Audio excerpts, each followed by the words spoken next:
Have you ever sat down to help your child with homework and what should have taken 30 minutes took 3 hours?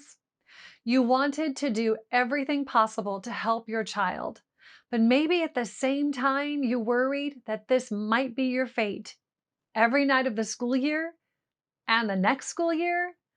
And well, you get the picture. How are you going to ever get anything else done? How is your family going to enjoy time together when it's just an endless homework battle? If you've been there, this video is for you.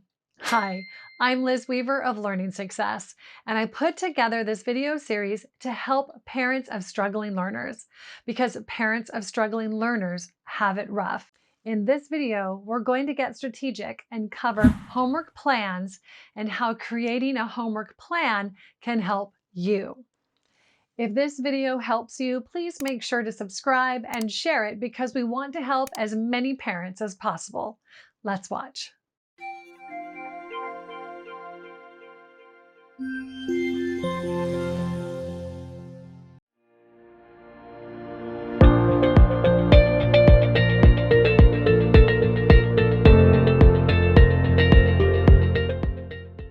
Now, if you're anything like me, the first thing that you ever wanted to do when it came to homework with your kids was get them to do it immediately. That way it was done, you had nothing to worry about after dinner.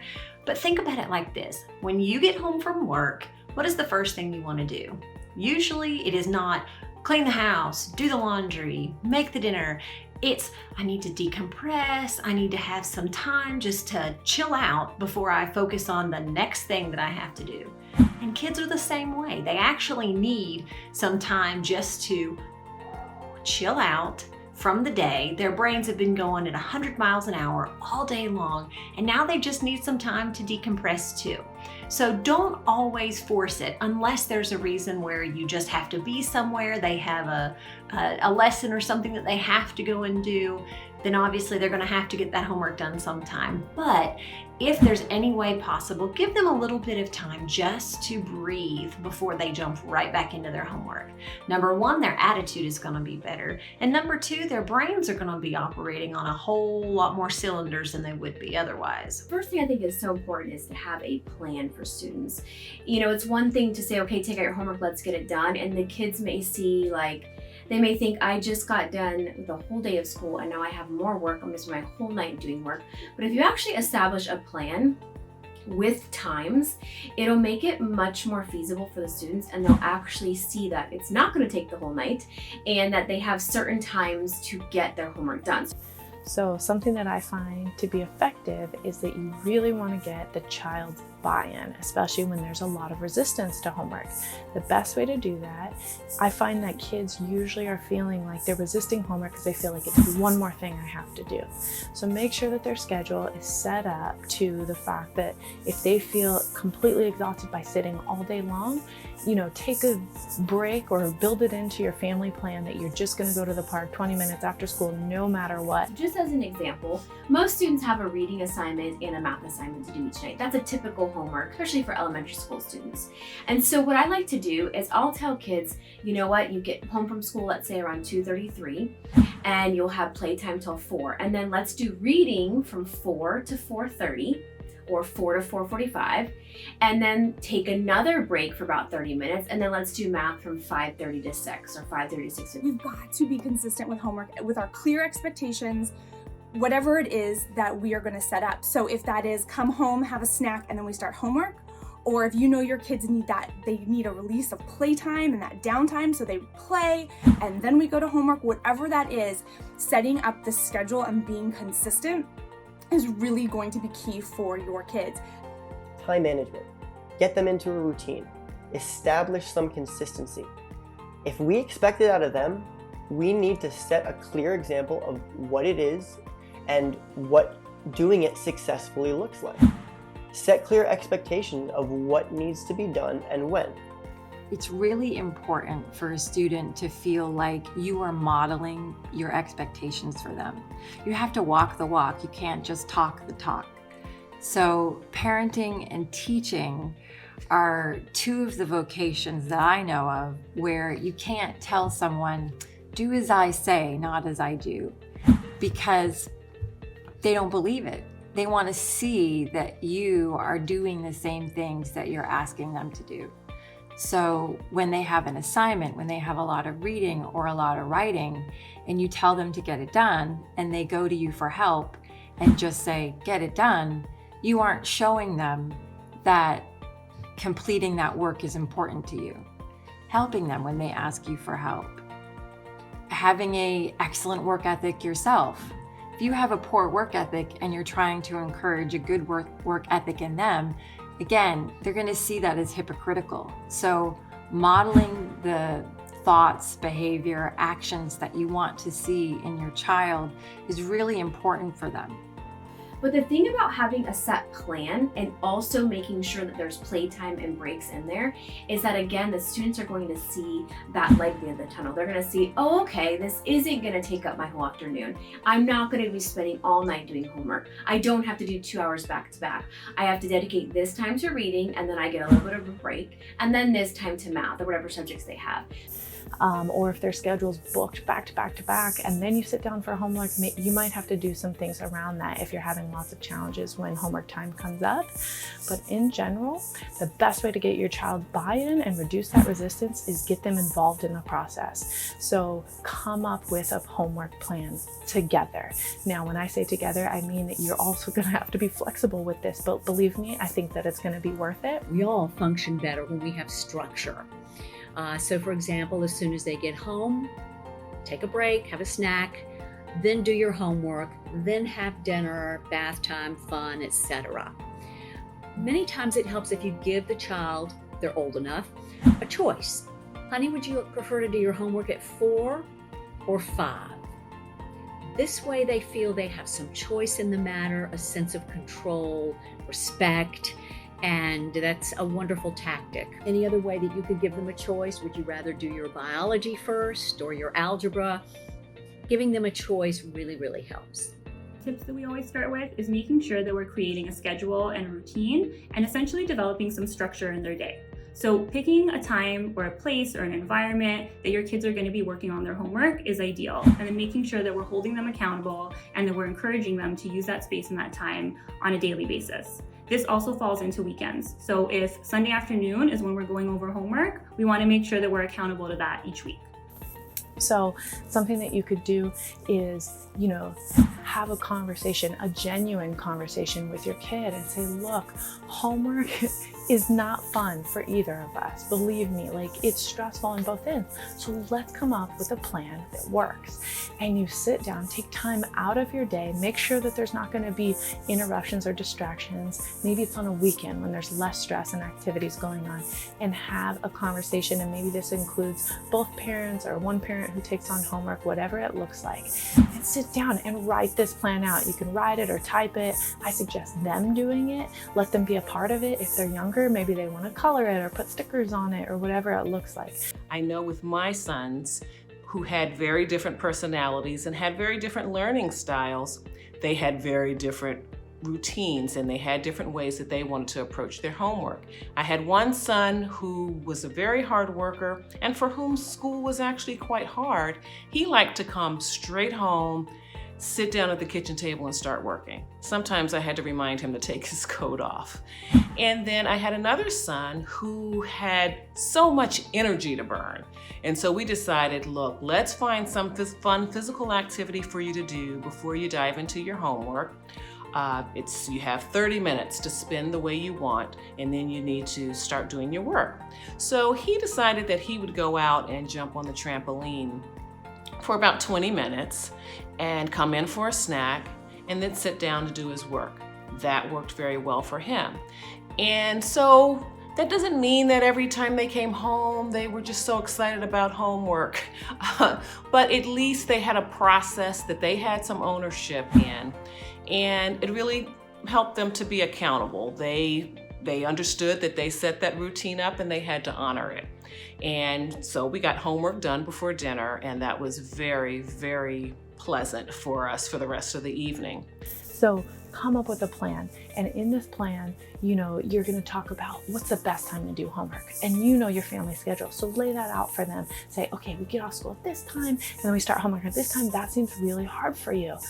What do you need before homework? And maybe they say they need to play. Maybe they say they need a snack. And you kind of know what they need as a parent. So just make sure that that's recommended as well in the plan, but really listen to your kids in this moment. Maybe you're completely missing something that they're talking about. And if they're like, I don't want to do my homework before this, and this, like you might need to listen to that and make some changes to your family plan. And it doesn't need to be the same thing every day. We all have crazy schedules with kids and different things, different nights, but it's just nice to set that plan, maybe have a board or somewhere you can write it. And that way it's something that the students can see can be done and not overwhelming. You might need to think about what reminds us to start homework. If they're off on their own, they're not going to remember to start homework. Do you want me to tell you to start homework? Do you want, a timer or a stopwatch, or, someone else to tell you to start your homework? So all the details go into this plan, because this is what you're doing. You're giving them so much power in making this plan. You're letting them make decisions about it, because homework feels completely powerless. Someone tells me I have to do it, I have to sit down and do it, but this is giving them power. Creating a homework plan is a part of the solution, but it's not everything. In this video series, we are covering tactics to help your struggling learner with homework. To really solve the problem once and for all, you need to get to the core of the problem. Learning challenges always lie in one of the cognitive micro skills. These are fundamental skills that make up the learning process. A weakness in any one of these skills will cause a learning challenge. The learning success system builds up each and every one of these skills, and it does it in a way that builds confidence and grit at the same time. If you'd like to see your child finally get fantastic grades and even pass up their peers in academics, then grab your copy of the Learning Success System. Right now, you can get a free trial by clicking the link above or the link in the description. To designate a study space. This is not your student's bed or the floor. This is an actual space that is dedicated specifically to studying and to homework. This could be a desk in their room, maybe a kitchen counter or a spot in the living room, whatever is going to work best and help them to limit distractions. Within that realm, make sure that study space is stocked with all of the materials that they might need. Pens, pencils, granola bars. We all know students who will use any excuse to get up from their desk and go find something else to grab. So having everything within reach is going to really effectively make that time go much smoother and also cut down on the time that they're spending at that desk doing homework. Tip number 2 is have them create a to-do list. Once that study space is designated, have a to-do list every single day of what they need to do.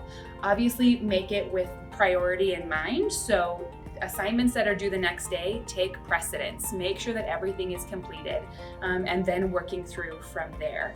That also mitigates the 10 p.m. panic of I have an assignment due in the morning and I haven't done it. So as long as they have that to-do list, they can see clearly and concisely in front of them what needs to be done today, and it gives them a much more goal-oriented approach to homework. At that same time, set goals in terms of timers. Timers are very important when it comes to homework.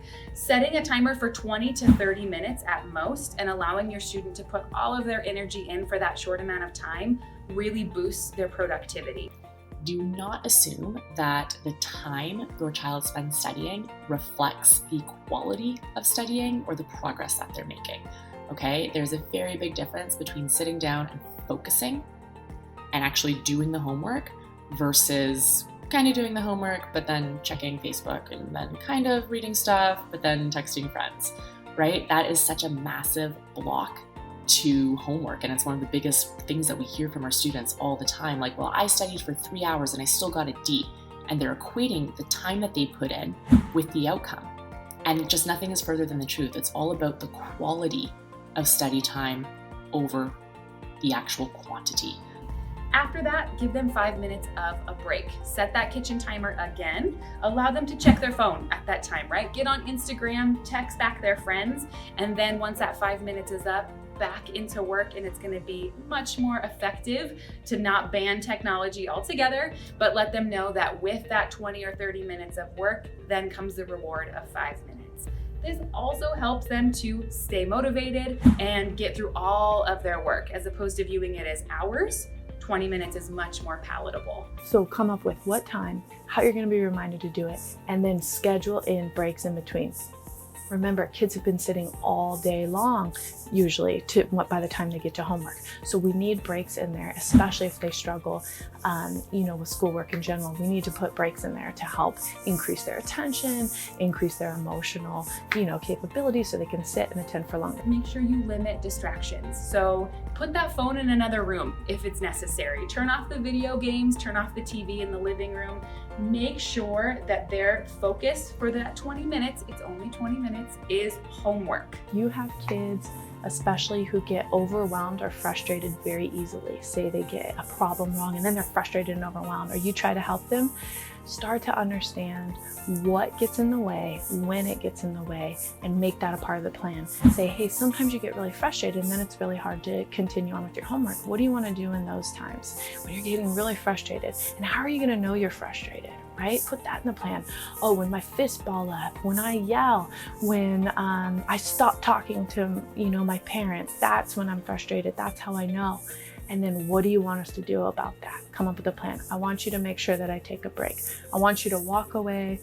How long do you want me to walk away for? 5 minutes, 10 minutes, give you some space, 10 minutes. But not least, commit to that routine. As we all know, we start off with really good intentions, and then as the weeks go by, that routine or that habit really starts to fall away. All of these are necessary to make it effective, but it also takes commitment on your part and on your student's part. This is not going to happen overnight. You need to sit down with your student, develop a routine that includes them, have them give you their point of view on their homework time, make them take ownership of it, and once you establish that routine, soon they're going to be following these rules without you having to regulate them, and that's going to make it much more enjoyable for you and your family when it comes to homework time. So basically, I just want you and your kid to be empowered to make a plan and both be working at what works best with homework, right? Good luck. What do you think your child's homework plan is going to look like? I'd love to hear what brilliant ideas your child comes up with. Put your ideas and your child's ideas in the comments. For sure, they're going to help someone else get creative too. How would it feel to join thousands of other parents who have successfully helped their children overcome a learning struggle? You can do that today by starting a free trial of the Learning Success System. Click the link in the description and I'll see you on the inside.